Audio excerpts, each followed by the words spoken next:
Good morning, friends. Boy, we miss you all. We miss the hugs. We miss the face to face.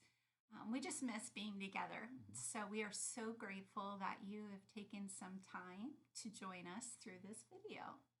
So Sunday, we talked about Cain and Abel and processed a little bit about the emotions of everything that Cain and Abel were going through, maybe some of the expectations on Cain. But there's a phrase here in this story in Genesis chapter 4 that has kind of kept going through the generations. And that phrase is, "Am I my brother's keeper?" Now, the story goes where, of course, Cain ends up killing Abel because anger overtakes Cain. And he doesn't deal with his emotions well, and he doesn't lets that affect his relationships. He does the action, and God comes to him. And again, God does not instantly condemn him. He asks him a question. He says, "Where is your brother?" And Cain's response is, "How should I know where he is? Am I my brother's keeper?" Then God confronts him for his sin and says, "Hey, I know what happened." Now, we're going to do another video to follow up about God's grace and the consequences of Cain's actions throughout his generations next. But we wanted to pause a second and talk about this question, because this question seems simple on the outset, but it is a lot deeper than what it may seem. Mm-hmm. Well, we see this progression with Cain that's actually described in James, and a lot of you have brought that up. And it's this progression of this sort of almost entitlement attitude that he has with his sacrifice that he brought that isn't accepted. And his response is one of anger. And God recognizes his anger and warns him about the power of anger and how anger, when we don't take care of it and address what's going on in our hearts with him, that it's like a lion ready to pounce and take over us. Yet a lot of us are fooled to think that we have control of our anger. And I think that was Cain also. And so he progresses from anger to a scheming murderer, and from murderer to liar, and from liar to manipulator. And his response is one of, "I don't know where my brother is," even though that is an outright lie. Where before, his mom and dad, when Adam and Eve, when they responded to God regarding their sin, it was a little bit, It's more subtle. It was subtle. Now we see this whole different level of arrogance with Cain. It's this outright, dig my heels in, hold my head up high, look you in the face.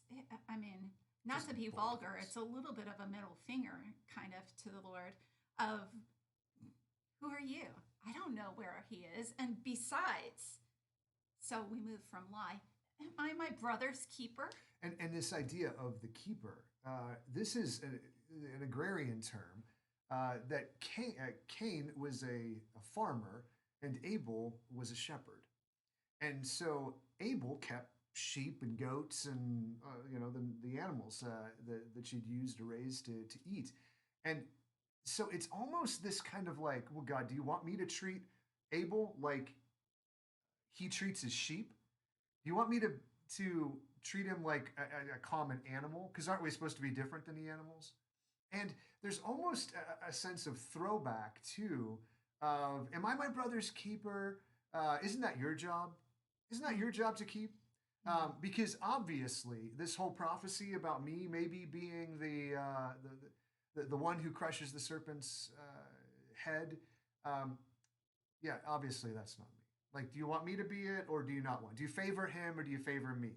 Like, there's all kinds of connotations here that you can look into this story and go, oh my goodness, Cain's heart is really ugly right now. It's very dark. Yeah. It's an attitude of like, gosh, am I responsible for everything? In some ways, it's even possible he's implying, you're the one who's the protector. You're the one who's the keeper. I have to do that too. Which, so literally the victimizer is playing the victim in this scenario. And he's like, this is like a pretty overt gaslight scenario to God. God has nothing to do. So God does not take Cain's bait. at all. Uh, God just is like, no, Cain, that you're not. You did this, and I know it. Your brother's blood is crying out to me from the ground. There's a passion that God it fuels up in God and goes, no, no, no, no, no. I'm not gonna play that game. Um, so this is what happened to Cain. But what can we take from this? Because there's a lot of connotations here, right? Um, have we ever communicated like that? I, Ouch. He's stepping on it. He's a little overstepping. I mean, the truth is, we probably all have communicated in this way. We're constantly faced with decisions uh, to do a way that brings life, God's design, in a way that brings death. When's the last time you've asked a question that is actually somewhat manipulative? You already know the answer, or you have an agenda to it, or you've deflected responsibility. You just don't want to get caught. You've lied.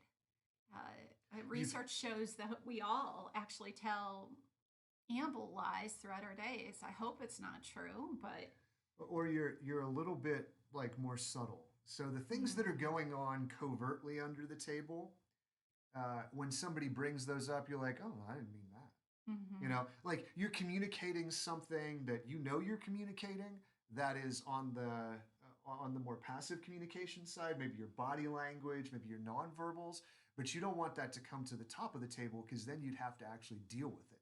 mm, And so you're communicating something that you're not willing to take responsibility for. yes. Now, that can be from walking away from a conversation, that can be from talking about something that you're really not talking about, but you're really talking about it. There's all kinds of these subtle ways that we tend to communicate with each other that almost weaponizes this passive communication of questioning. Things that are supposed to draw people in uh, really now become ways of getting at them. Absolutely.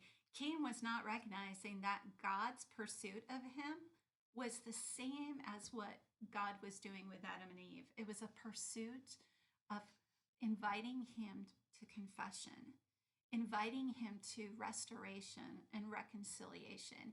And instead, Cain responds in this self reliant, self protective way. I also thought about, was reminded of the truth is, on some level, we are our brother and sister's We are. keepers.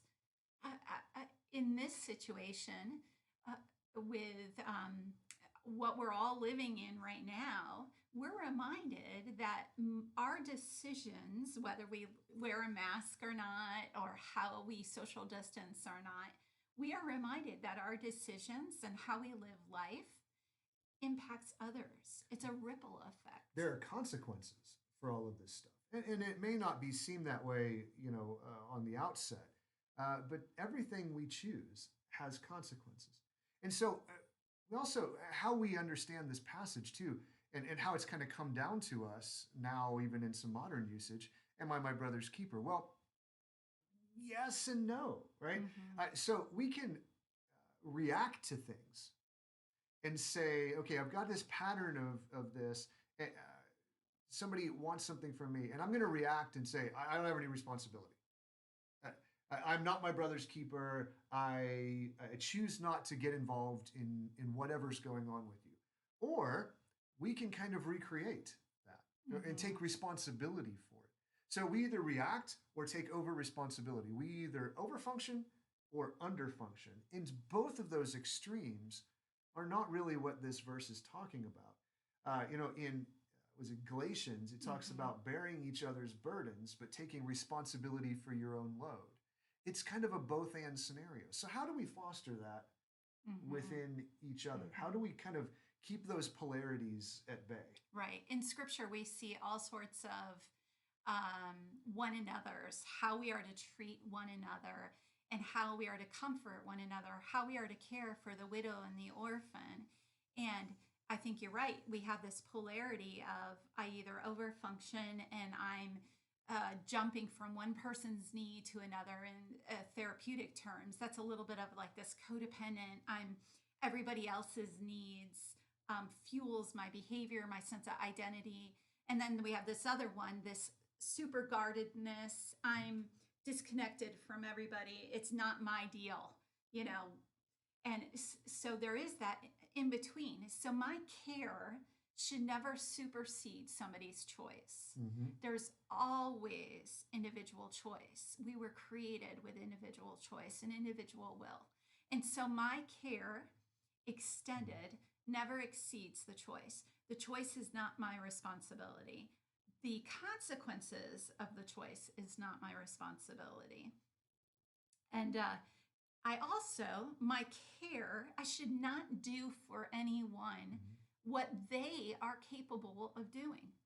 They have a certain load that they also, God has designed each of us to carry. And I am not shirking my load, doesn't invite me into a fuller expression of who God made me to Hmm. be. I become stronger and empowered and in my identity that God has given to me when I am embracing the load and the call that God has given to me. So there's this don't do for others what they can do for themselves. So, how do we do that? Well, that is a clear discernment process. The Holy Spirit has to be involved in that because those are things that are, in some ways, out of our scope of reference. You know, Mm-hmm. it's as a finite being, and yet in other ways, there's some good questions we can ask each other. So, am I walking alongside someone, or am I walking in front of them or behind them? Am I pulling or am I pushing them, or am I truly walking alongside them? Do I get angry by their choices? So, Mm-hmm. do I want to shove them away because they chose something that I didn't want them to choose? And maybe even that isn't for their own betterment. And yet, I still have to allow them to make that choice. Right. And am I getting resentful Yes. for the care that I'm providing? Or am I providing a care and a love that I hold loosely with no expectation of getting something in return? There's some really good Yeah. questions that we can ask So, ourselves. this passage just brought up so many things as we were talking about it. And I hope it's bringing up some ideas and thoughts for you too. How do we continue to be our brother and sister's keeper without over functioning and taking responsibility for things that God never made us for? Cain obviously didn't get that right because he had anger that overtook him. Uh, let's bring our emotions to God and let's bring our 100% to each other. And we love you guys, and we will see you soon.